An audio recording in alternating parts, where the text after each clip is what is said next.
Hey, what's up? It's another episode of Watch U Strappin. These aren't watch reviews. It's just a quick wristwatch check with a particular watch and strap pairing. And you can also consider these, or I consider these, maybe extended reviews or basically extended user experience, just supplemental information to a particular watch. Usually I have to win something extra top of my head while I'm doing these. And yeah, maybe it might add to my uh, overall user experience, and it might be insightful for some who are interested in this particular watch and maybe the strap in question. But anyways, this is the Citizen Tsuno Chrono Quartz Chrono, I guess, or Chrono Quartz.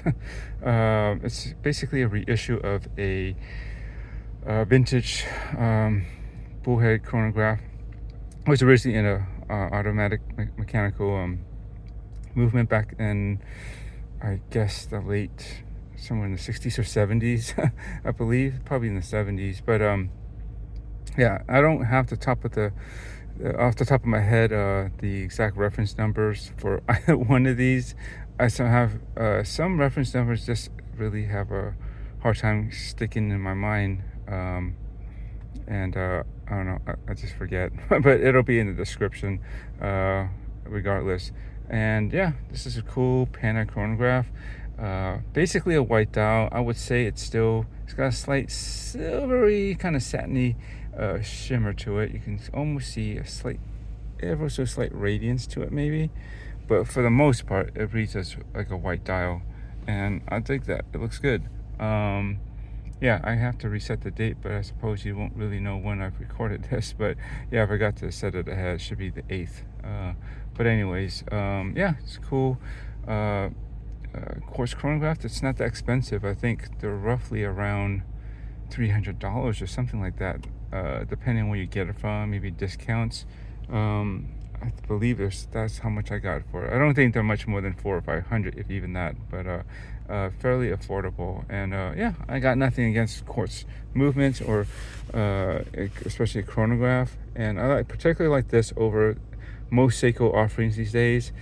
I do like a lot of the Seiko speed timer designs, but I don't have a problem with the solar or the quartz movement. I just cannot stand the 24-hour sub-dial that they stick on all of them, on the quartz as well as the mecha quartz.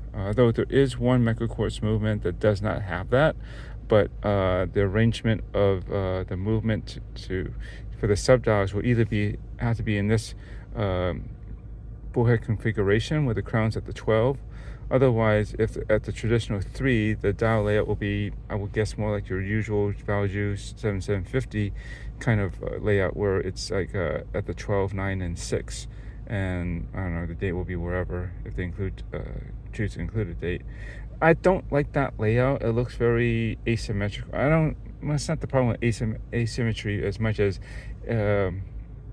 one, it looks like it's a little bit left side heavy, because all the sub-dials are mostly, I guess, on the left of the dial, and more importantly, not so importantly, but I but I had a decent stretch of my early watch collecting days with mechanical chronographs with the 7750 movement, and majority of those were that layout, the 12, 9, and 3 sub-dials. And I didn't mind at the time, but when I think about it, I was like, yeah, I prefer this type of layout if you're going to do 3 sub-dials at the 9, 6, and 3 instead, weighted towards the bottom of the watch. But that's just me. Anyways, I digress, of course. Yeah, very cool. I love the angular case of this. There is just a lot of nice details in the dial. It's actually pretty cleanly printed, and I don't know if I mentioned this before, but I'll mention here. But I do like how, like, the sub-dials do have a nice, like, fine frame around them. You won't really pick that up, I don't think, in any of the mostly computer renderings you see on their website and catalogs. And even if you do see live pictures, it might be the angle that they photograph them at and the lighting, you may not pick up on that, but you can see at least that the running seconds on the right and the one on the left have a frame. Although I'm kind of curious why they didn't do it on the bottom one. If anything, I would have actually, to highlight the chronograph feature of the watch, to make it just a little bit more distinct from the running seconds, maybe frame those two instead, the 12-hour counter on the bottom and the minutes totalizer on the left by the 9. That might have made more sense to maybe sort of tie into the chronograph timing feature.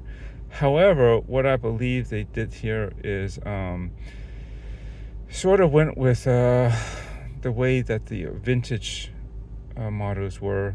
It didn't have its 6 o'clock subdial like this. There was a vertical layout of a day and date actually in that window.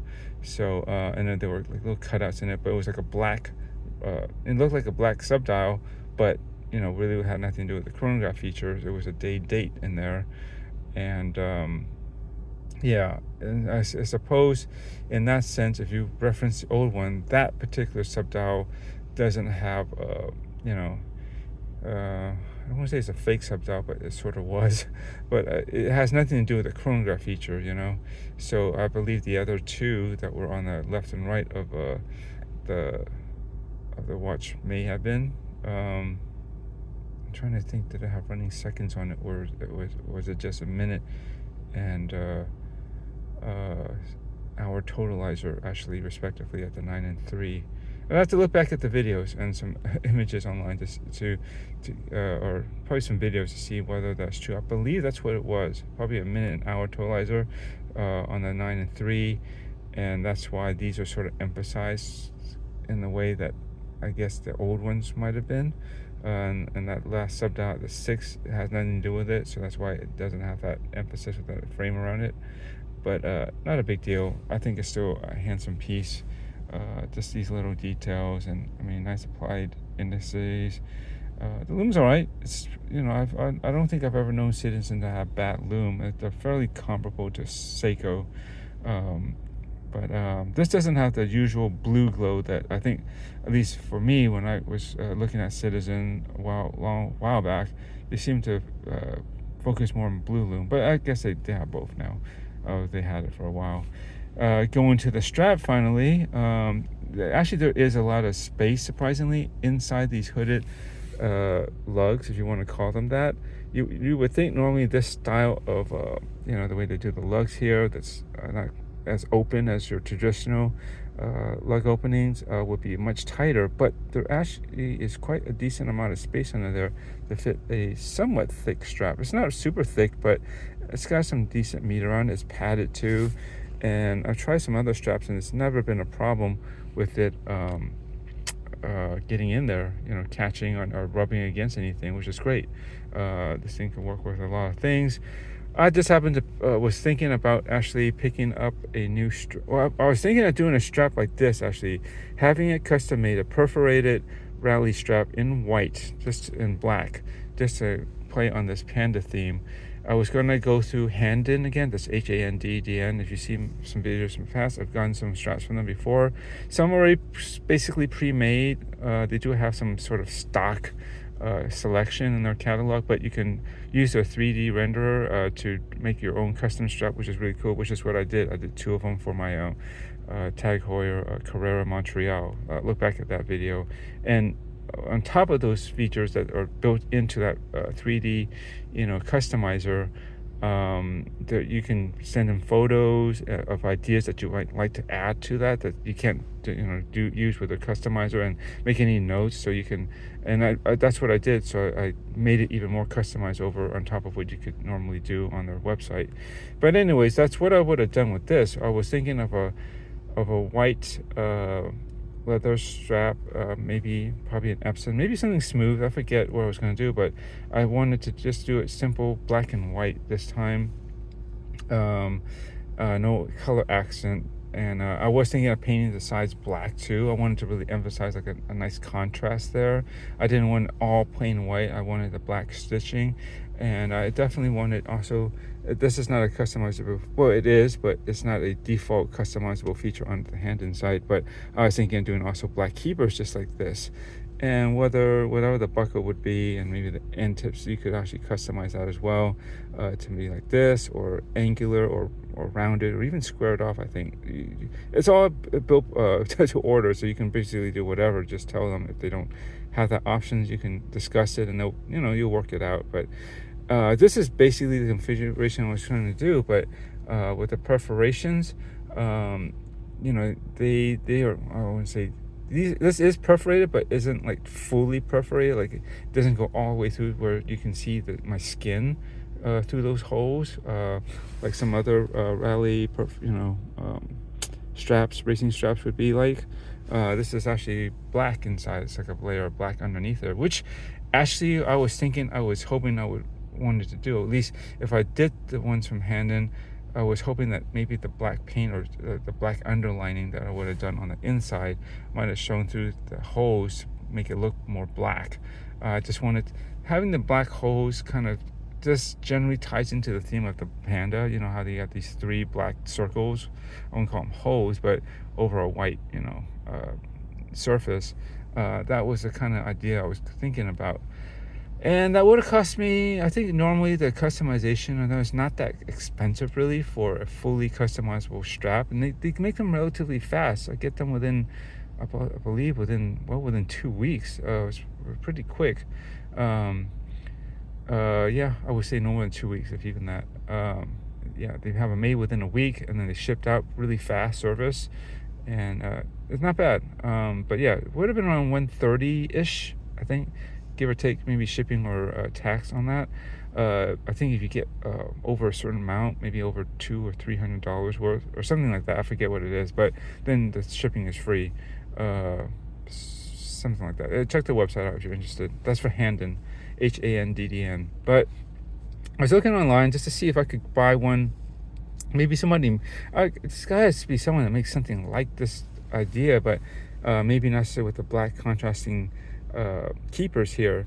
And I looked around, I just did a keyword search, and I somehow came across a seller on Etsy. Etsy is a great place to find a lot of cool customized straps, actually, and not too bad price. Some pretty kind of pricey, but maybe the material and the craftsmanship warrants that. But anyways, I found this one. It's from Red Rooster UK, I believe is the seller on Etsy.